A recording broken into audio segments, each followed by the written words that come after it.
Good morning, students. I'm Vinita. Welcome to all. Today I'm going to start Unit 5. It's a poem. The name of the poem is Don't Be Afraid of the Dark. It's a very interesting poem written by Rushdie Bond. So let's start the poem. Don't be afraid of the dark. The poem is written by Rushdie Bond. In this poem, the poet tells about the afraid of the dark. बच्चों, जैसे कि रात के समय हम बाहर जाने में बहुत डरते हैं।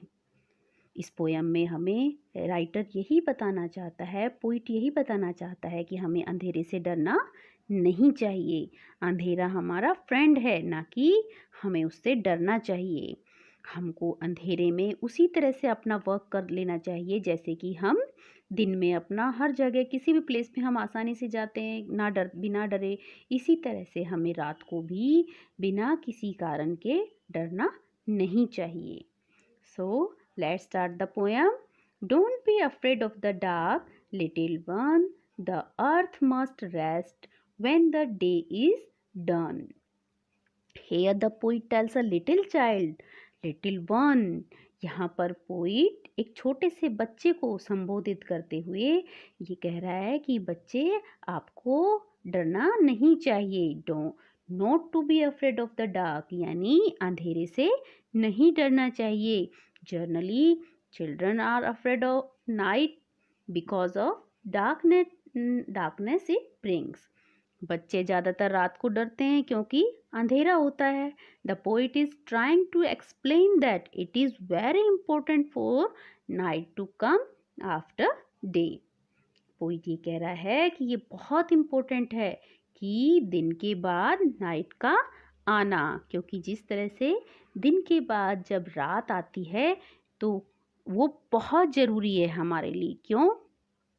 He says that it is important for the sun to go down after the whole day so that the earth can take rest during the night and all the creatures on it can sleep peacefully. Poet ये कहना चाहता है कि जिस तरह से दिन के बाद रात आती है वो बहुत ज़रूरी है। क्यों?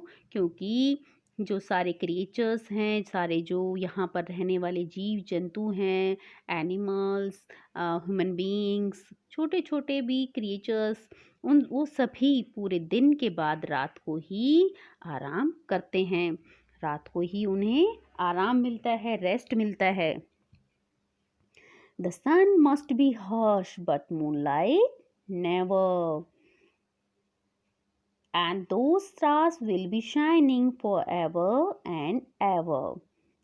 Further, he says that the sunlight is extremely strong, whereas the moonlight is always calm and soothing, which relaxes us. Poet यहाँ पर ये बताना चाह रहा है कि जो सनलाइट है वो कैसी होती है, हर्ष होती है, बहुत हार्ड स्ट्रोंग होती है। हम सनलाइट में खड़े नहीं हो सकते ज़्यादा देर, देखो कितनी गर्मी लगने लग जाती है। बट जो मूनलाइट है वो बहुत ही काम एंड सूथिंग और हमें रिलैक्स देने वाली होती है, बिल्कुल बहुत ही शांति वाली, बहुत ठंडक देने वाली होती है। इसीलिए after the days hard work, also the stars shining brightly in the night sky forever and ever give us light and hope. इसीलिए जो पूरे दिन के बाद हम भाग दौड़ और जो हम हार्ड वर्क करते हैं, उसके बाद जब रात को तारे टिमटिमाते हैं आकाश में, अंधेरा जब हो जाता है और हमें एक नई आशा की किरण और एक हमारे जीवन में जो प्रकाश होता है उसको भरने के लिए वो बहुत हमारे लिए होपफुल होते हैं। मीन्स उनको देखकर हमें बहुत रिलैक्स फील होता है, अच्छा फील होता है ना। Next stanza, be friends with the night, there is nothing to fear, just let your thoughts travel to friends far and near. The poet tells the little child that night is a friend to us and there is nothing to be afraid of it. Poet ये कहना चाहता है कि हमें रात का friend होना चाहिए, हमें उससे डरना नहीं चाहिए। कोई ज़रूरत नहीं है कि हम रात को डरें, अंधेरे से डरें। क्यों? क्योंकि जिस तरह से हम दिन में सारे काम करते हैं, इसी तरह से हमें रात को भी आराम से सारे काम करने चाहिए। In the morning our mind is busy with worries and hurries, but at night it is at peace, relaxed, and can take relief from daily works. By day it does seem that our troubles won't cease, but at night, late at night, the world is at peace. So we can say the night is friendlier to us than day, and so there is nothing to be afraid of it. Poet यहाँ पर ये कहना चाहता है कि जिस तरह से हम दिन भर काम करते हैं, भाग दौड़ करते हैं, और उसी जब हम रात आती है तो हम रात के टाइम रिलैक्स फील करते हैं, आराम करते हैं, और रात के समय फिर हम सारे अपनी जो भी चिंताएं हैं, अपनी जो ट्रबल्स हैं, उनसे हम मुक्त होते हैं और रिलैक्स करके हम आराम से पीसफुली रेस्ट करते हैं। इसीलिए रात का आना भी हमारे लिए बहुत ही लाभदायक है, बहुत हमारे लिए बेनिफिशियल है, ना कि इससे हमें डरना चाहिए। क्योंकि इससे सभी जो रात के समय जो शांति होती है पूरे वर्ल्ड में, पूरे संसार में, जो रात के समय सभी को रेस्ट मिलता है, वो एक हमारे लिए एक नई फ्रेशनेस लेके आता है ना। उससे हमें एक बहुत अच्छा, जब हम सुबह रात को सोकर से जब सुबह उठते हैं तो हमारी बॉडी हमें बहुत फ्रेश फील होती है। अगर हम दिन रात काम करते रहेंगे, रात दिन ही दिन रहेगा, तो हम कब आराम करेंगे।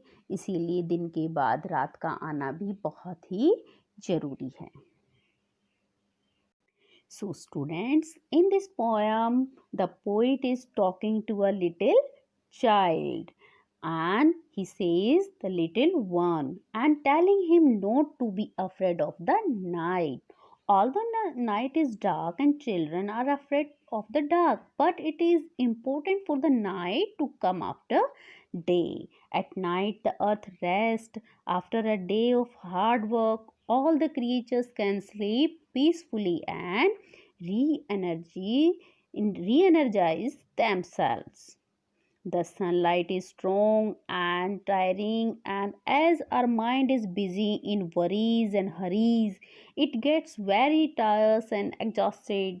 The moonlight is calm and soothing, and our mind can relax and dream of different things. ना, बहुत सारी चीज़ें हमारे दिमाग में आती हैं जब हम रात को रिलैक्स होते हैं, हमें अच्छे सपने आते हैं रात को. Also the stars shining in the night sky forever and ever give us light and hope. Hence the child should not be afraid of the night. इसलिए पोइट उस बच्चे को कहता है कि आपको नाइट से नहीं डरना चाहिए. That's the explanation of the poem. Now the new words: afraid, dark, rest, harsh, forever, troubles and cease. These are some new words. Now you have to do these new words in your notebook. Now come to the question answer. What is the poem about? The poem tells about the fear of darkness and how to overcome that fear. Okay. Next, what happens when the day is over? क्या होता है जब दिन ख़त्म हो जाता है, मतलब जब दिन पूरा हो जाता है तो उसके बाद क्या होता है? When the day is over, the moon and the stars shine in the night. Question number 3. What does the earth do when the day is over? अर्थ क्या करती है जब डे पूरा हो जाता है?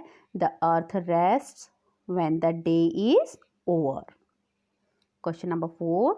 What does the poet want us to do at night? The poet wants us to be friends at night. Okay. Now question number 5. Are these sentences true or false? A. The poet tells the child to be afraid when it is dark. क्या poet बच्चे को डरने के लिए कहता है जब रात हो जाती है? No, this is false. B. The poet says that stars will always shine at night. The poet says that stars will always shine at night. Yes, true. See, the poet tells the child to think of friends after it is dark. Yes, it is true. Now, here are some more exercises. Word building. First, moon plus night. Here the new word is moonlight. Break plus fast, breakfast. Good plus night, good night. Day plus break, daybreak. Water plus fall, waterfall. Rain plus bow, rainbow. Find a word when the poem which is opposite of. अब आपको यहाँ पर opposites बताने हैं जो भी आपकी poem में लिखे हैं. फर्स्ट है वॉर. वॉर का क्या होगा? अभी हमने जब पोएम पढ़ी थी तो हमने वॉर के बारे में तो पढ़ा नहीं. किसके बारे में पढ़ा था? पीस के बारे में, यानी शांति के बारे में. तो वॉर का अपोजिट क्या होगा? पीस. यहाँ से आपको पोएम से ही जो अपोजिट्स हैं वो लेने हैं ना. फर्स्ट है एनिमीज. एनिमीज वर्ड आया नहीं, क्या आया है? फ्रेंड्स. ओके, तो एनिमीज का अपोजिट क्या होगा? फ्रेंड्स. जेंटल. जेंटल का क्या आएगा opposite? Harsh. Light. Opposite of light is dark. Night. Opposite of night is day. Start. Start opposite of start is finish. Start का मतलब शुरू होना और फिनिश का मतलब खत्म होना. Now this is all about the poem. Now you have to do the new words, question answer, and this exercise also in your notebook and book. Okay, thank you and have a nice day. That's all about the chapter. Now you have to do the question answer, new words and the related exercise in your notebook. Thank you and have a nice day.